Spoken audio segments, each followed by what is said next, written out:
So I am going to run you through my first set of tests with a final ink in its new jar. I'm very excited. So this is not going to be a short video because I'm just going to walk you through the ink. So this is the ink. This is it in its jar. Just sort of zoom in a little bit. There we go. Right, and you can see this is the age Sepia, which is, it says on the top, Hamburg, PAScribe, Sepia, age, calligraphy, ink for a softer sensibility. I'll explain that in a bit. And then this is the front of the jar. So it's really, really beautiful. I love this copper because, of course, copper plate. And there's some information on the side there, extra fine professional calligraphic ink. Produced with traditional raw materials and of great quality. Okay, so excellent. So that's the ink. Now it comes sealed. It comes heat sealed, so it doesn't spill. And you can leave that inside of the lid. The lid also has a little bit of padding.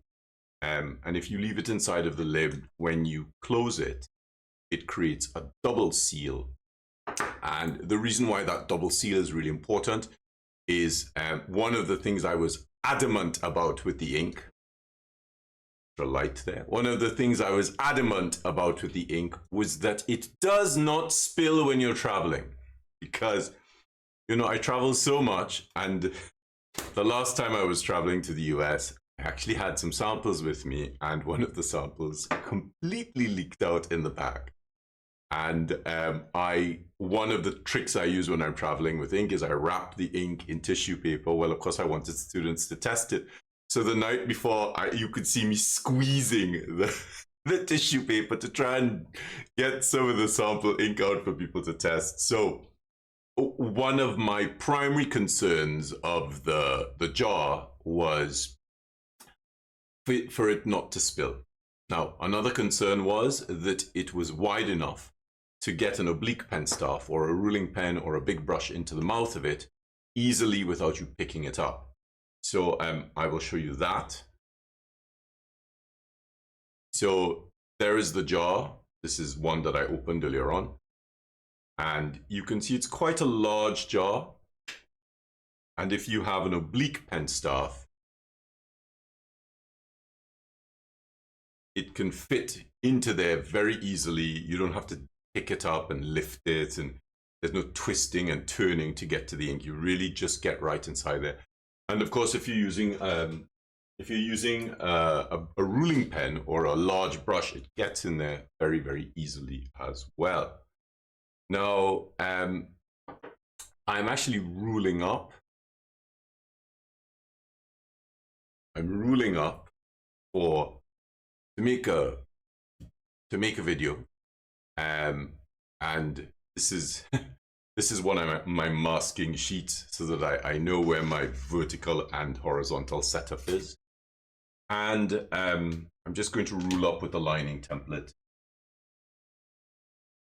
Just give me some lines to play with.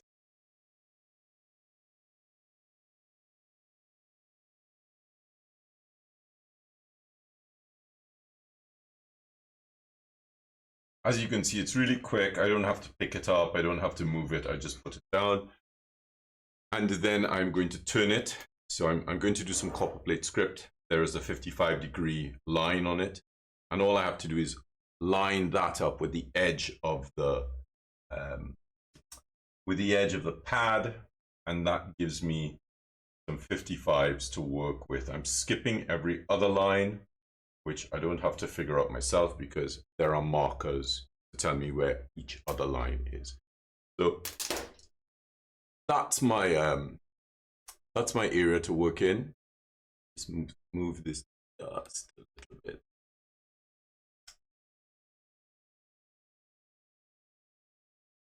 All right, so that's managing two sets of cameras here, which really drives me a little crazy. Okay, now the age Sepia is it's an odd sort of color.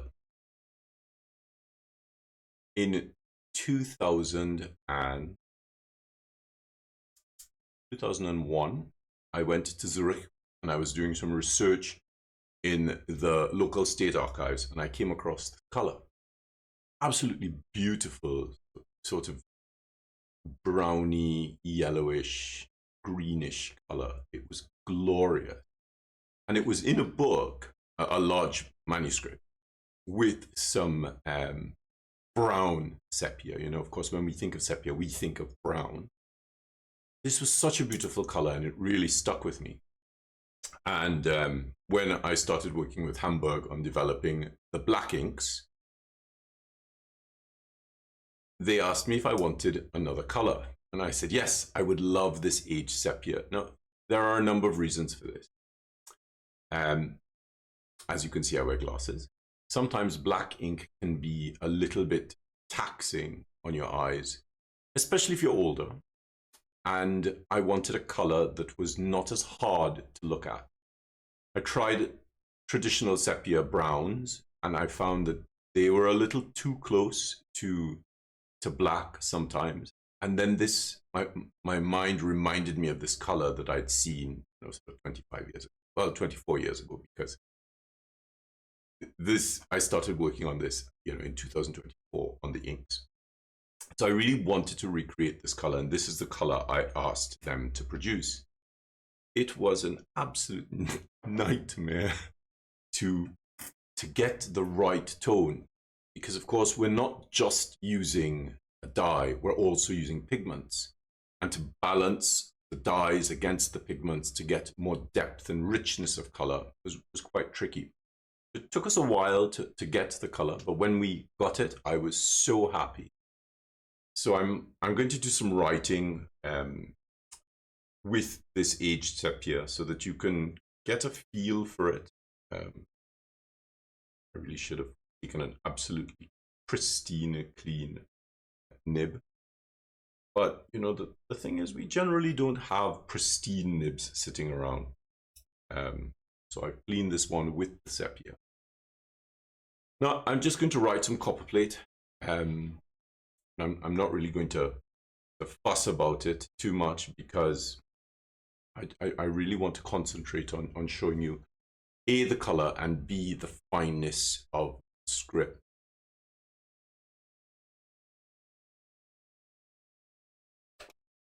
Put this out of the way, sorry.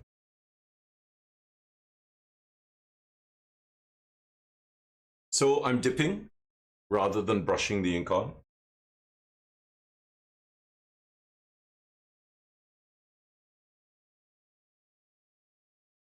And I feel I need a little bit of a lift, because this is I think this might be the last sheet in this pad.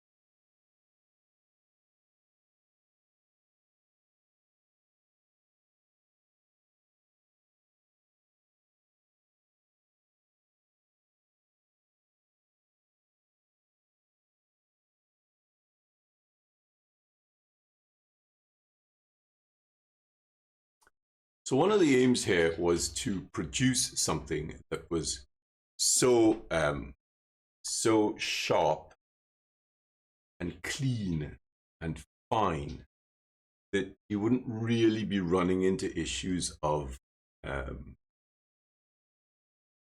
as you were writing, you really were writing as lightly as you could write.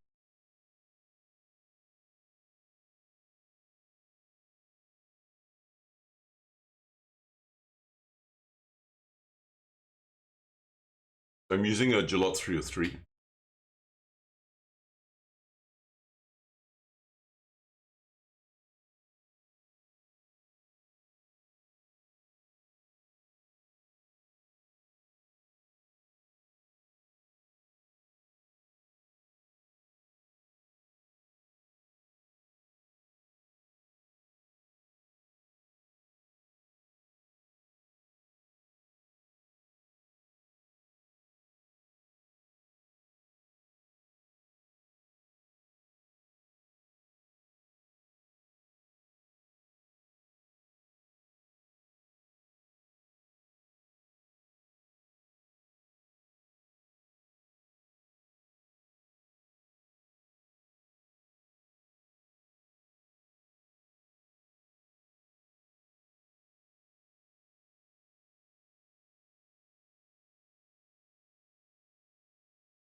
Now, I've just written that, and I'm looking at the screen, and the screen is making the hairline just a little bit wider.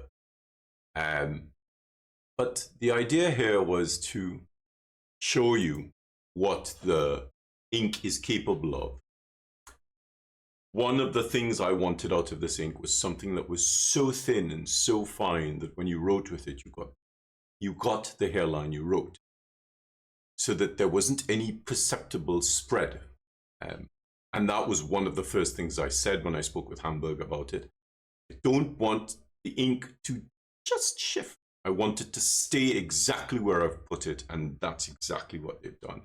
It's a really phenomenal ink. I'm very, very excited about this. I'm really excited about getting this in the stores and getting it out to you, because I know it will change the way you see your own writing.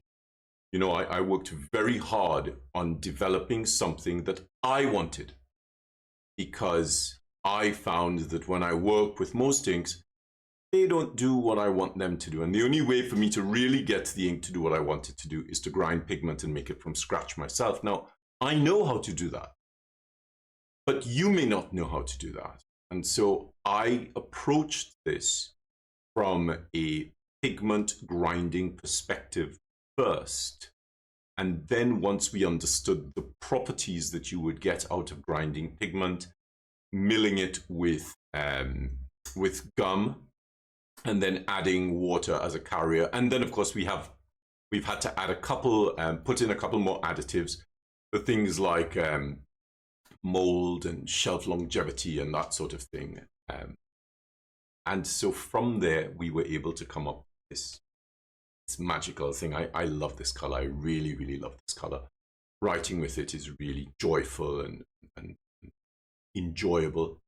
And one of the things that I wanted from the inks, and this was also something that I spoke with Hamburg about, was I wanted you, when you were writing, to want to continue writing.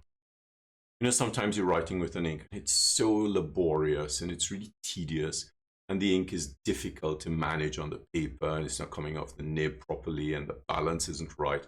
I didn't want that. I wanted you to want to keep writing. I wanted to encourage you to continue to keep writing, because the ink was such a pleasure to write with.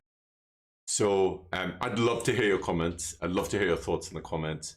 As you can see, I'm sort of holding back from screaming right now because I'm so excited that they're here. You know, it's really intense working on a product for a year and just sort of going, where are we? Where are we? And then of course, when the labels came out, the labels were another matter entirely, because we were printing on a foil, and that sort of turned into its own set of headaches. But finding the right size jar was really important. You know, I wanted you to be able to get into the jar with an oblique pen staff. I use a straight pen staff for copperplate, but I do use oblique pen staffs when I'm doing things like modern calligraphy and Spencerian script. And there are other uses for an oblique pen staff, which I'm not going to talk about here, but you know, the idea was to get the pen staff, the oblique pen staff, into the jar, the mouth of the jar, without having to pick it up or without having to change the position your hand is holding the tool, because then when you get back to writing, you have to then figure out that position again. There is something else coming out with this product. We're a little bit late on it because it's actually quite difficult to make. I don't really want to tell you about it, but it actually makes using the jar even more fun.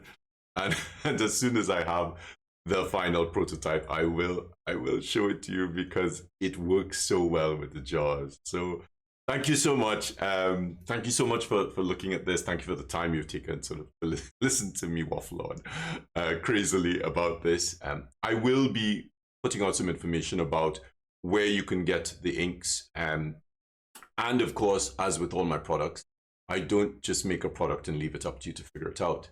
So the inks only arrived last week, Thursday. So that was the 5th of June. It's now the 10th of June. I am going to start making some very detailed videos about them, because the pointed black and the aged sepia are a mixture of dye and pigment. The broad edged black ink, which works excellently for broad edged nibs, is much denser, but the pointed black and the aged sepia can actually work in a fountain pen, and they give you super sharp lines. So that's something else that I really want to sort of spend some time filming and talking with you about. Thank you very much. Please leave your name and your comments and your thoughts below. And as soon as I have some information about stockists, which I will put up on the PAScribe.com website, I will let you know. Thanks very much.